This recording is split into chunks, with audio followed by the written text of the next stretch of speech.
नमस्कार मित्रों, welcome to ABC matric YouTube channel.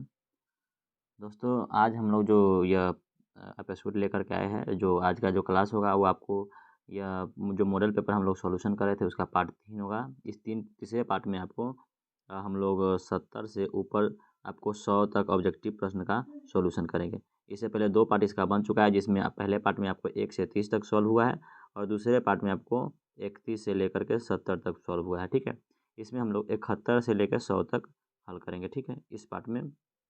और अगर आप उस वीडियो को नहीं देखें तो हम उसका डिस्क्रिप्शन में लिंक दे देते हैं, आप वहाँ से इसको आप देख लीजिएगा। ठीक है, और तो चलिए शुरू करते हैं। इसमें क्या क्या चीज़ है, क्या कौन कौन से प्रश्न हैं, उनका हम लोग हल करते हैं। ठीक है, चलिए।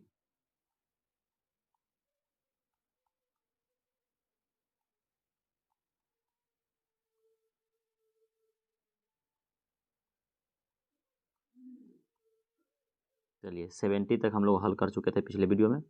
आज हम लोग शुरू करने जा रहे हैं 71 नंबर प्रश्न को। ठीक है, चलिए 71 नंबर प्रश्न में क्या कहा जा रहा है, देखिए tan 90 माइनस ए दिया हुआ है। ये सूत्र है दोस्तों, tan 90 minus theta equal to होता है आपको कॉट थीटा। कॉट थीटा, तो कॉट ए इसका आंसर हो जाएगा, ऑप्शन बी सही उत्तर हो जाएगा। आगे बढ़ते हैं। चलिए 72 नंबर सवाल आपको त्रिभुज से आ गया, इसको भी हम लोग देख लेते हैं। क्या दी गई आकृति में डी जो है वह समानांतर है बीसी के। ये जो डी भुजा है वह भुजा आपको बीसी के समानांतर है। एडी बराबर आपको 5 दिया गया है, एडी आपको 5 है, डीबी आपको 6 है और आपको एई 8 है, एई आपको 8 है। तो इसी का मान आपको ज्ञात करना है, ये वाला ज्ञात करना है। तो देखिए यह थेल्स प्रमेय से हम लोग जानते हैं कि जब कोई त्रिभुज के एक भुजा के मतलब जब कोई क्या कहते हैं त्रिभुज में कोई एक भुजा के समांतर कोई रेखा खींची जाए तो वह दो है, दोनों भुजा को एक ही अनुपात में विभाजित करती है। इसका मतलब है कि क्या हो जाएगा, थेल्स प्रमेय से ए डी बटे डी भी बराबर आपको हो जाएगा ए ई बटे इसी। ये आपको सूत्र हो गया। अब इस पे हम लोग क्या रखते हैं, मान रखते हैं। तो ए डी आपको 5 है और आपको डी भी 6 है, बराबर आपको ए ई आपको कितना है 8 है और ई सी आपको मालूम करना है, तो ई सी हम रहने देंगे यहाँ पे। ठीक है, अब आगे बढ़ते हैं। थोड़ा सा हम इसको मिटा लेते हैं ताकि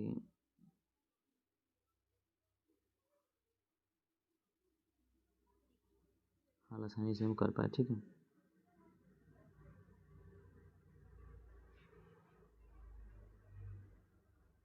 चलिए अब इसको क्रॉस मल्टीप्लिकेशन करते हैं ऐसे, तो क्या हो जाएगा ई सी गुने 5 बराबर 8 छक्के 48 हो जाएगा, यानी ई सी बराबर आपको हो जाएगा क्या 48 बटे 5। भाग लगाइए कितना हो जाएगा, 8 पंचे 40 नहीं 8 5 नवा 45 यहाँ पे हो जाएगा, 9 पचे 5 नवा 45 दशमलव, इसमें बच गया कितना 3, तो 5 छः के 30 9.6 इसका आंसर हो जाएगा। ऑप्शन सी में 9.6 दिख रहा है, तो ऑप्शन सी इसका आंसर हो जाएगा। आगे बढ़ते हैं। प्रश्न संख्या 73 में क्या कहा जा रहा है, देखिए तो यहाँ पे कहा जा रहा है कि दो समकोणिक त्रिभुजों में उनकी संगत भुजाओं का अनुपात सदैव समान रहता है। ठीक है, अब चलिए दो समकोण त्रिभुज अगर आप लेते हैं, ये समकोण त्रिभुज और ये समकोण त्रिभुज, तो इनकी जो संगत भुजा है और इनकी जो संगत भुजा है, इनका अनुपात हमेशा समान रहता है।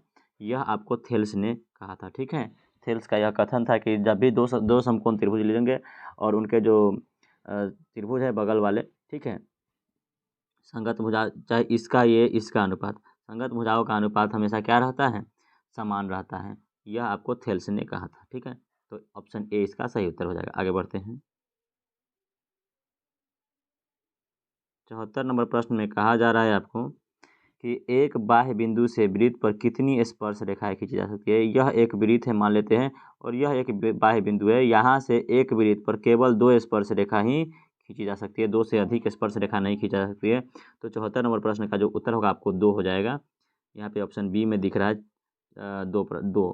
तो किसी भी एक बाह्य बिंदु से एक वृत्त पर आपको 2 ही स्पर्श रेखा खींची जा सकती है, 2 से अधिक नहीं खींची जा सकती है। तो इसका आंसर आपको 2 हो जाएगा। आगे बढ़ते हैं। 75 नंबर प्रश्न में कहा जा रहा है कि दी गई आकृति में पी ए तथा पी बी 2 स्पर्श रेखाएं हैं। ओ केंद्र वाले वृत्त पर इस प्रकार है कि कोण ए ओ पी बराबर 40 डिग्री, ए पी ओ बराबर 40 डिग्री, तो ए ओ बी। देखिए ए पी ओ कहाँ है, ए पी ओ, इसका मतलब यह कोण आपको 40 डिग्री दिया है, ठीक है। तो ओ ए बी, ओ ए और बी नीचे हैं, तो इस कोण की मान आपको कराया कि कितना होगा। तो सबसे पहले देखिए ऐसे त्रिभुज, ऐसे सवाल में हम आपको पिछले वीडियो में हल किए थे और उसमें आपको बताए थे कि जितना डिग्री का कोण यहाँ पे बनेगा उतना ही डिग्री का कोण यहाँ पे भी बनेगा, मतलब यहाँ 40 है तो यहाँ पे भी 40 ही होगा। सीधे आंसर आप लगा सकते हैं, या फिर इसको हम लोग हल करके आपको दिखाते हैं, थोड़ा सा इसको छोटा कर लेते हैं, ठीक है, जगह हो जाएगा ज़्यादा, ठीक है। देखिए ये बी दिख रहा है, अब इसको हम लोग हल कैसे करेंगे, तो हम ले लेते हैं क्या, इस त्रिभुज में, बड़े वाले त्रिभुज में, पी ए बी में, इसमें यह 40 से आधा तो पूरा कितना हो जाएगा, 80 हो जाएगा, यहाँ पर 80 हो जाएगा। और यह आपको मान लेते हैं ये जो त्रिभुज है पी ए और इस वाले में बी में, इसमें देख तो यह अगर यह 80 हो गया, तो चूंकि यहाँ पे दोनों बना हुआ है बराबर जगह पे, इसलिए यह 100 होगा तो यह भी 100 हो जाएगा, यानी 2x + 80 बराबर 180 हो जाएगा। यानी 2x बराबर कितना हो जाएगा, 100 डिग्री हो जाएगा, क्योंकि 80 घट जाएगा उधर जा करके, तो x बराबर क्या हो जाएगा, 50 डिग्री, ठीक है। तो इसका मतलब हो गया कि यह 50 हो गया और यह भी 50 हो गया। अब चलिए इसको हम यहाँ पे अब दूसरे तरीके से समझते हैं, कितना आ गया, यह आपको 50 आ गया, तो इसमें कितना बच गया, तो यहाँ देखिए ये त्रिज्या और स्पर्श रेखा से बने कोण कितना डिग्री होता है, 90 डिग्री। 90 में से 50 को घटाएंगे तो कितना हो जाएगा, 40 हो जाएगा। दोनों जगह इस जगह जो बना होगा वो कितना कितना डिग्री होगा, 40 डिग्री होगा।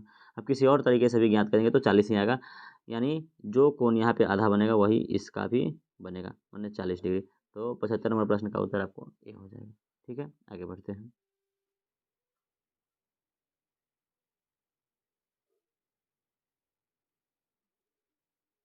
76 पे आते हैं, 76 नंबर प्रश्न पे कहा गया दी गई आकृति में क्यू ओ आर वृत्त का व्यास है, ये देखिए ये क्यू ओ आर वृत्त का व्यास है, तथा पी आर बराबर पी क्यू बराबर पी आर है, ठीक है। देखिए पी क्यू जो है यह बराबर है किसके, पी आर के, मतलब यह जो त्रिभुज है वह समद्विबाहु त्रिभुज हो गया। तो पी क्यू आर जो कोण है, पी क्यू आर मतलब यह कोण आपको ज्ञात करना है कितना डिग्री है, ठीक है। सबसे पहले यह समझ लीजिए, इसको हम लोग ज्ञात कैसे करेंगे,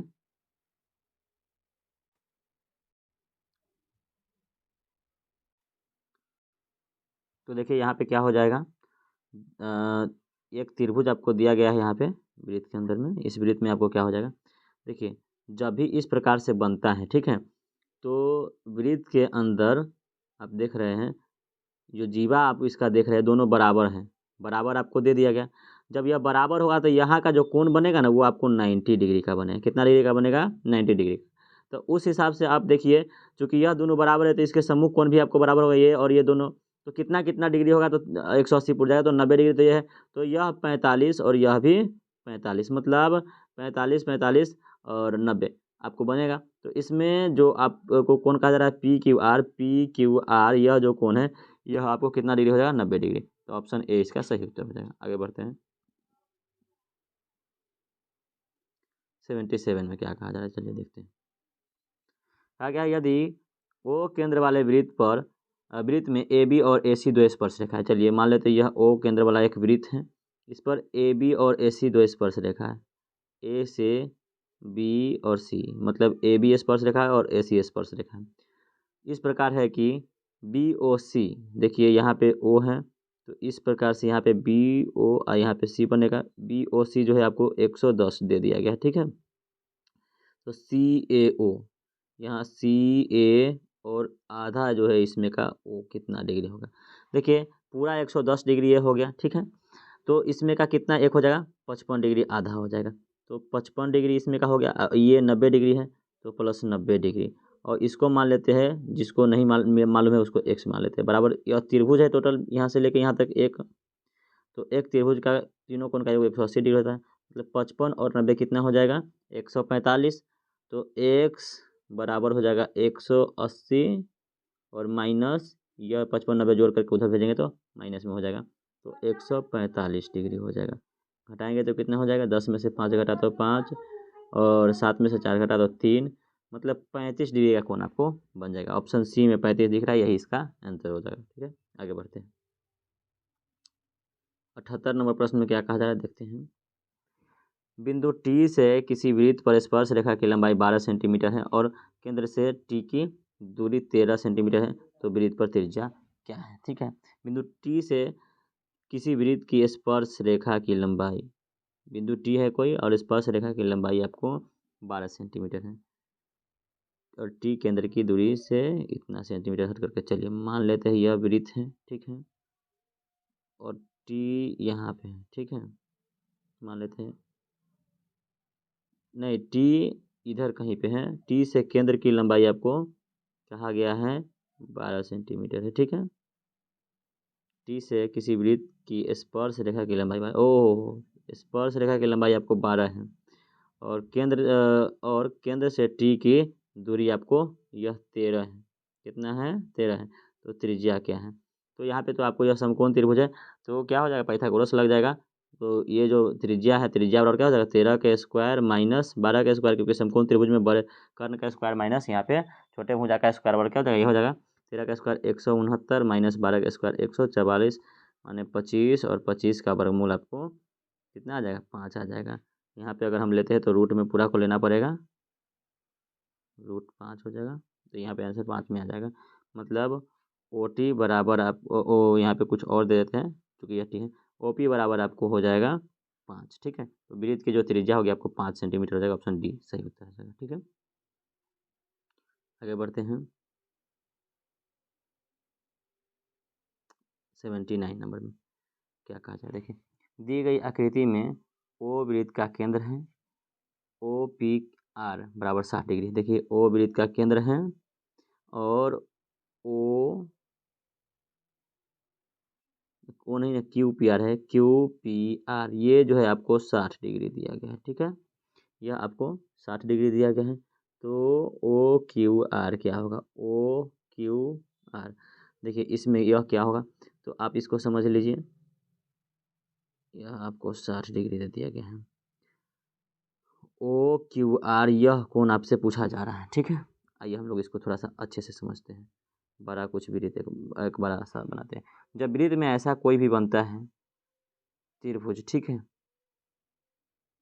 यह इसका आधार है। ठीक है, तो इस प्रकार से बनाया गया है। तो यह जो कोण होगा ना 60 डिग्री, तो इस यहाँ पर जो कोण बनेगा इसका एकदम पूरा पूरा दोगुना बनता है 120 डिग्री।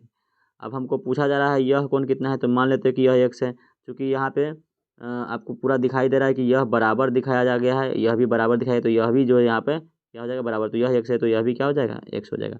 मतलब यह त्रिभुज जो है अंदर वाला ओ, यहाँ पे q और आपको जो r नज़र आ रहा है, तो ओ क्यू आर में आपको 120 प्लस x बराबर आपको 180 डिग्री हो जाएगा।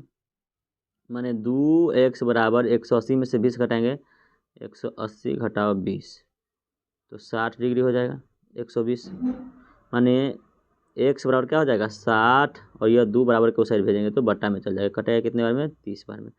तो जो यह x का मान है वो आपको 30 डिग्री, यानी क्यू आर का मान भी आपको 30 डिग्री ही होगा। ऑप्शन सी, ऑप्शन बी सही आंसर हो जाएगा। आगे बढ़ते हैं 80 नंबर प्रश्न पे आते हैं। क्या कहा गया है? आंकड़े 15, 20, 84, 29, 41, 45, 60 का परिसर क्या है? परिसर क्या होता है? तो सबसे बड़े और सबसे छोटे का अंतर होता है, मतलब उच्च सीमा माइनस निम्न सीमा। तो सबसे बड़ा इसमें क्या है? आपको 84 नज़र आ रहा है, 84 माइनस सबसे छोटा कौन सा आ रहा है नज़र? तो 15 आ रहा है। 15 घटा देते हैं, 14 में से 5 घटा 9, 7 में से 1 घटा 6, 69 इसका आंसर हो जाएगा। ऑप्शन ए सही आंसर है। ठीक है, आगे बढ़ते हैं 81 नंबर प्रश्न में क्या कहा जा रहा है? 1, 2, 3 n का समांतर माध्य क्या है? माध्य बराबर क्या होता है दोस्तों? तो सभी का योग बटे जितना संख्या होता है उतना। तो इसमें संख्या तो आपको दिख रहा है कि n है, तो n नीचे आ जाएगा। ठीक है, ऊपर क्या हो जाएगा? तो n पदों का योग बराबर क्या होता है? n इंटू एन प्लस 1 और बटे 2 होता है। तो ऊपर हो जाएगा आपको n इंटू एन प्लस 1 बटे 2। अब यह n से n कट जाएगा तो ऑप्शन क्या आ जाएगा? n प्लस 1 बटे 2 इसका सही उत्तर हो जाएगा। आपको ऑप्शन सी करेक्ट आंसर हो जाएगा, n प्लस 1 बटे 2। आगे बढ़ते हैं, ये आपको दोस्तों सूत्र है। ठीक है, 3 गुने माध्यक बराबर बहुलक प्लस दुगुने माध्य होता है, ठीक है। एक्स की जगह पे क्या हो जाएगा यहाँ पे 2, ऑप्शन सी सही आंसर है।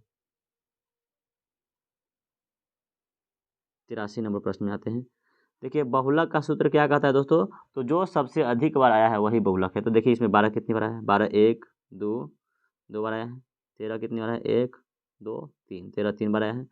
तो 12 तो कैंसिल हो गया, 12 कैंसिल हो गया, 13 को अभी रहने देते। 11 कितनी बार है, 1 2, 11 भी 2 बार है तो यह भी कैंसिल हो जाएगा।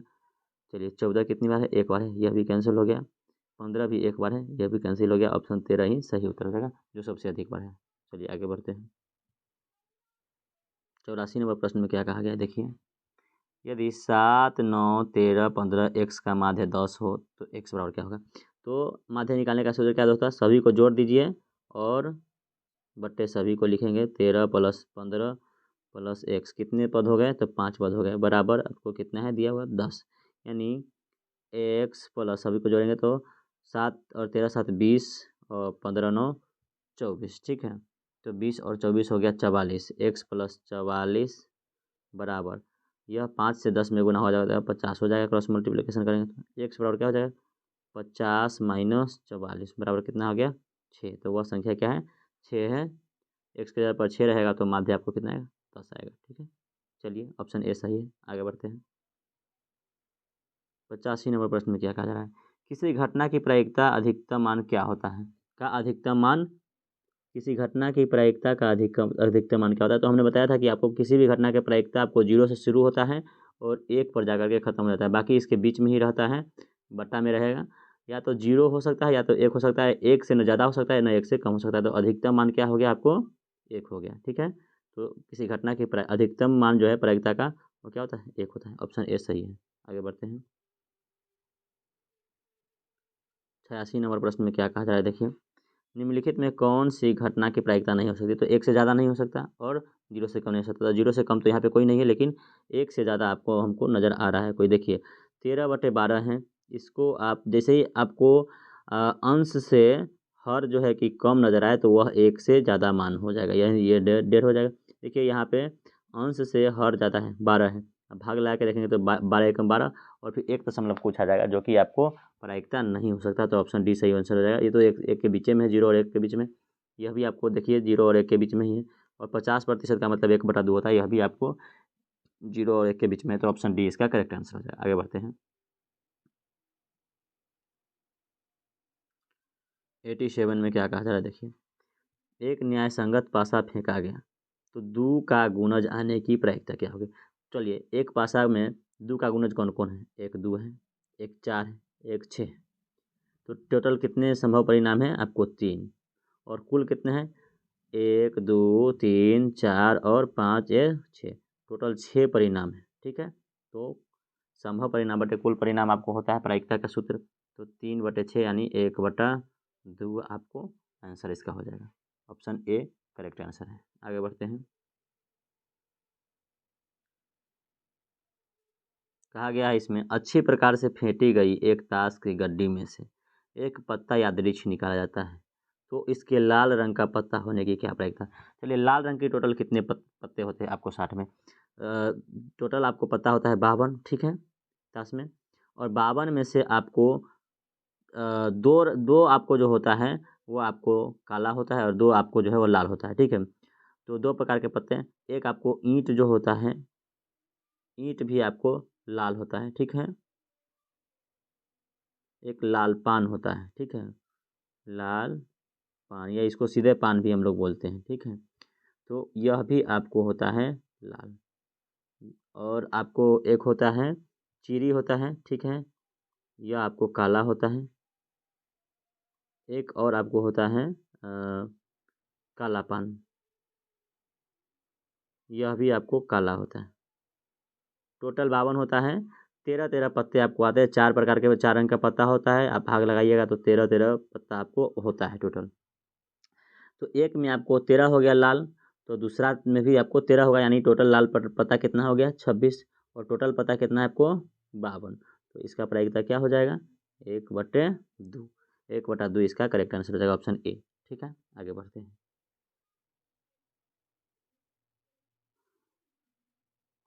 89 नंबर प्रश्न में क्या कहा जा रहा है, देखिए। दो न्याय संगत सिक्के उछाले जाते हैं तो कम से कम एक शीर्ष आने की प्रायिकता क्या है। चलिए, दो न्याय संगत आपको क्या निकाला, सिक्का निकाला। सिक्का आपको दो है तो क्या क्या आ सकता है, देखिए आपको हेड हेड आ सकता है, ठीक है, ठीक है, हेड हेड आ सकता है, टेल हेड आ सकता है, ठीक है, हेड टेल आ सकता है, ठीक है, आपको टेल टेल आ सकता है। इस प्रकार से टोटल परिणाम आपके कितने हो गए, 4 हो गए। अब क्या कह रहा है कि कम से कम आपको एक शीर्ष आना चाहिए। एक शीर्ष कम से कम इसमें आया है या इसमें आया है, ठीक है, या आपको इसमें भी आपको शीर्ष आया। तो टोटल कितने परिणाम हो गए शीर्ष आने वाले, 3, ठीक है, और टोटल परिणाम आपको 4, तो 3/4 इसका सही उत्तर हो गया। इसमें दोनों आपको शीर्ष आया है तो उसमें से एक तो है ना शीर्ष, तो हमको एक शीर्ष वाला ये हो गया, एक शीर्ष वाला हो गया, और इसमें आपको दोनों है तो एक ये भी हो गया, तो टोटल 3/4 इसका आंसर हो जाएगा 89 नंबर प्रश्न का। चलिए, सही उत्तर हो जाएगा। आगे बढ़ते हैं। 3 सिक्कों को उछाल में संभव परिणामों की संख्या कितनी हो जाएगी। चलिए, 3 सिक्कों को उछालते हैं तो आपको क्या हो जाएगा, हेड हेड हेड, ठीक है, हेड हेड टेल, फिर देखिए हेड, और इसके बाद क्या लिख सकते हैं, टेल हेड, ठीक है, फिर हेड, और आपको इसमें आपको हो गया head head head head tail head, फिर हेड हेड टेल हेड। इसमें हम क्या लिख सकते हैं, तो आप ले सकते हैं फिर से, चूँकि आप यहाँ पे पहले हेड लास्ट में हेड ले चुके हैं तो आप यहाँ पे फिर से ले सकते हैं 2 बार टेल शुरू में और फिर हेड ले सकते हैं। इस प्रकार से इतना हुआ। फिर आगे आगे और क्या ले सकते हैं आप, 2 बार टेल 2 बार हेड यहाँ पे आ गया एक, हाँ। फिर आपको हेड बीच में ले सकते हैं, दोनों तरफ से आप टेल ले सकते हैं, ठीक है। इसके बाद तीनों के तीनों आप टेल ले सकते हैं, तो टोटल आपको संभव परिणाम कितना हो गया, 6 हो गया। तो 6 इसका आंसर हो जाएगा। आगे बढ़ते हैं। कहा गया है 8 सेंटीमीटर त्रिज्या वाले वृत्त के अंतर्गत वर्ग का क्षेत्रफल क्या होगा, ठीक है। तो चलिए दोस्तों, इसको हम एक चित्र के माध्यम से समझते हैं। सबसे पहले कहा गया कि 8 सेंटीमीटर त्रिज्या का वृत्त है, ठीक है। तो वृत्त बनाते हैं, वृत्त बनाते हैं, इसका त्रिज्या हम ले लेते हैं कितना, 8 लेते हैं, ठीक है। अब चलिए, इस त्रिज्या को हम इस तरीके से भी ले लेते हैं, इस तरीके से भी ले लेते हैं। चलिए, 8 यह है तो यह भी 8 हो जाएगा, यह भी 8 हो जाएगा और यह भी 8 हो जाएगा, ठीक है। मतलब इसका व्यास कितना हो जाएगा, 16 हो जाएगा। वर्ग क्या वो कैसे बनेगा इसके अंदर, तो ऐसे ऐसे ऐसे और ऐसे, इस प्रकार से इस वृत्त के अंदर वर्ग बनेगा।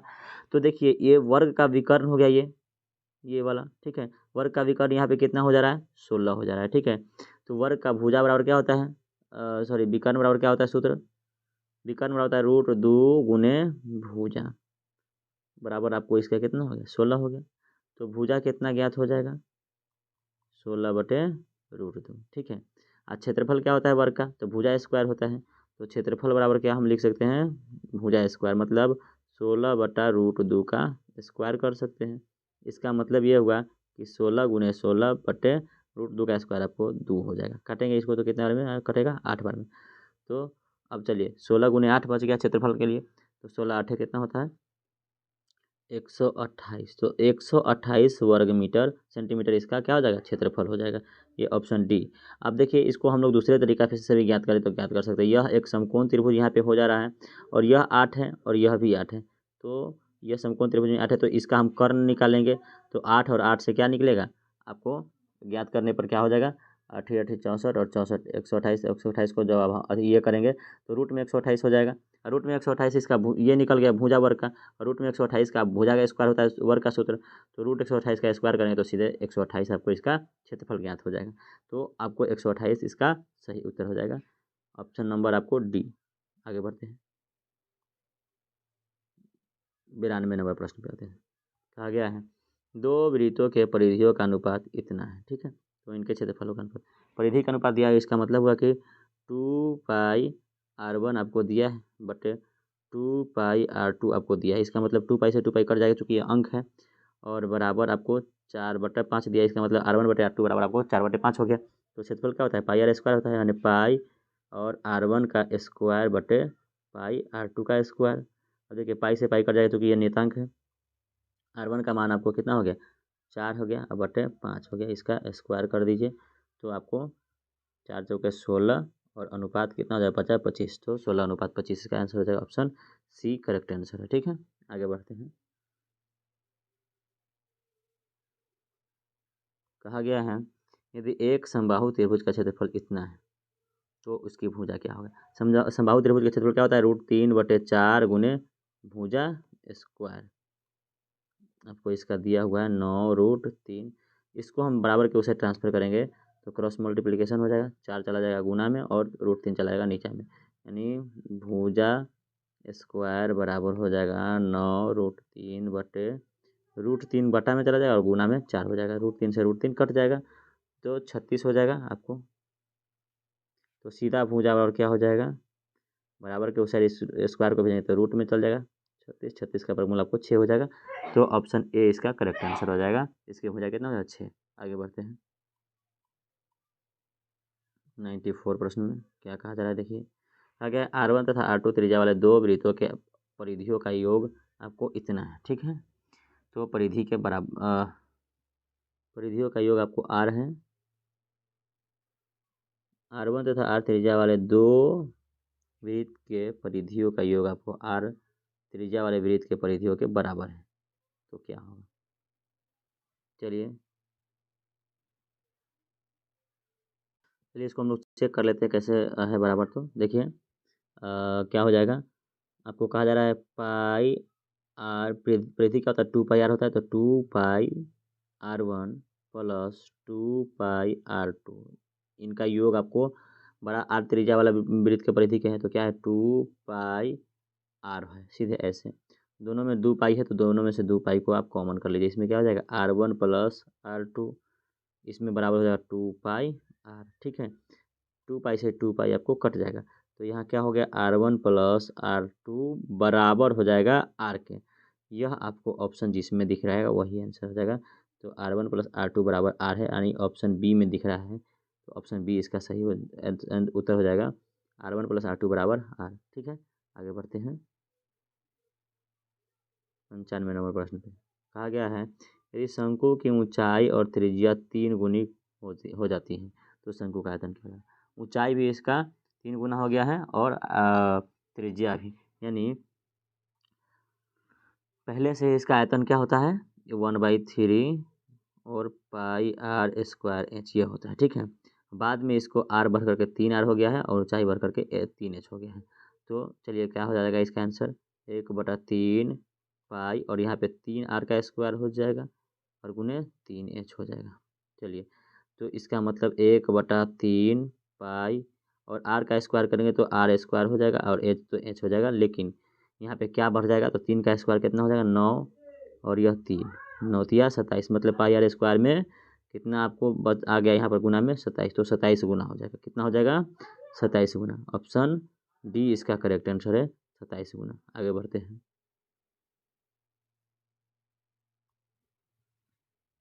आर त्रिज्या वाले अर्धगोला के कुल पृष्ठ क्षेत्रफल क्या होगा। आर त्रिज्या वाले अर्धगोला का कुल पृष्ठ क्षेत्रफल क्या होगा। देखिए आर त्रिज्या वाले अर्धगोला का कुल पृष्ठ क्षेत्रफल आपको 3πr² होगा। यह किस तरीके से होगा, तो देखिए गोला जब होता है इसको हम काटते हैं तो अर्धगोला का सिर्फ ये बाहरी परत का क्षेत्रफल निकलेगा और नीचे भी एक आपको वृत्त बच जाता है कटने के बाद जो इस प्रकार से आया, तो इसका तो आपको 2πr² हो जाएगा, 4πr² का आधा। लेकिन यहाँ पे जो वृत्त बचा हुआ है वो भी एक वृत्त है, उसमें भी आपको वृत्त का क्षेत्रफल क्या हो जाएगा πr²।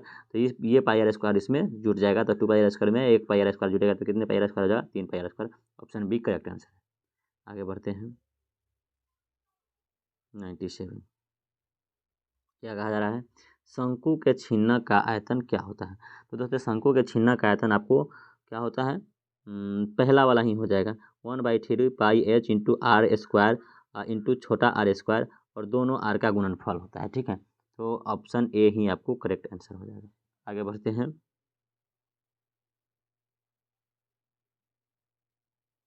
आ गया ओ समांतर से डी का सार्व अंतर क्या होगा जिसमें आपको इतना मान दिया गया है। A18 माइनस A14 दिया गया। चलिए इसको हम लोग लिख लेते हैं। A18 को क्या लिखेंगे, A+17D माइनस करना है किसको, A+13D को। A14 बराबर A+13D होगा, बराबर आपको 32 हो गया। चलिए A+17D तो रह जाएगा, माइनस से गुना हो जाएगा तो माइनस में A भी चल जाएगा, माइनस में 13D भी चला जाएगा, बराबर 32। A से A कट जाएगा, 17 में से 13 कटेगा तो 4 हो जाएगा। D बराबर आपको 32 हो गया। 4 से कटेगा 32 कितने मतलब में, 8 मतलब में, तो D का मान आपको कितना आ गया, 8। सार्व अंतर कितना हो गया, 8। ऑप्शन सी करेक्ट आंसर है 8।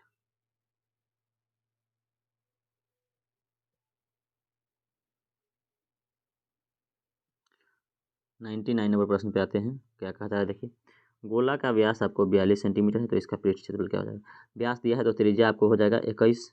पृष्ठ क्षेत्रफल गोला का क्या होता है, 4πr², मतलब 4 इंटू पाई के मान अगर आपको लिखना है तो 22/7, और आर का मान आपको हो गया 21 गुने 21। यह 7 से कटेगा 21 3 बार में, ठीक है, तो इतना आ गया। चलिए गुना कर लेते हैं।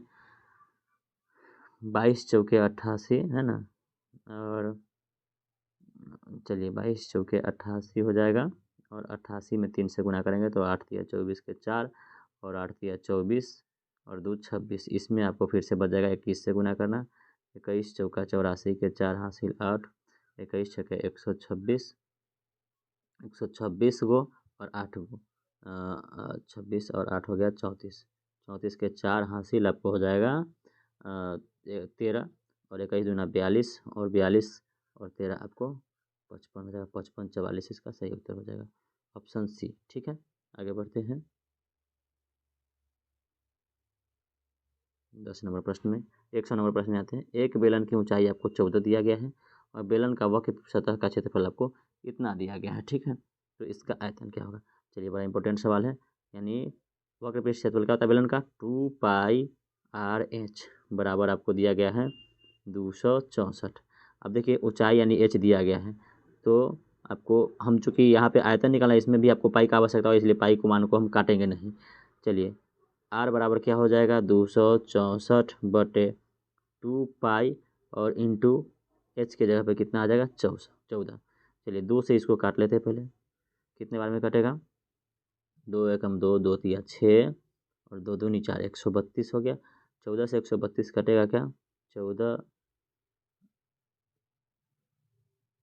14 से 132 तो कटेगा नहीं। 7 से भी देख लेते हैं काट करके,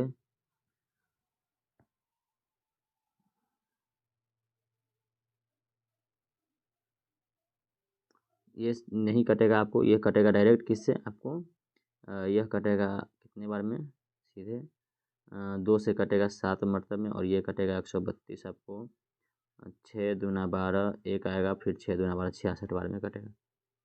अगर पाई का मान हम रख भी लेते हैं तो भी यह आसानी से कट सकता है।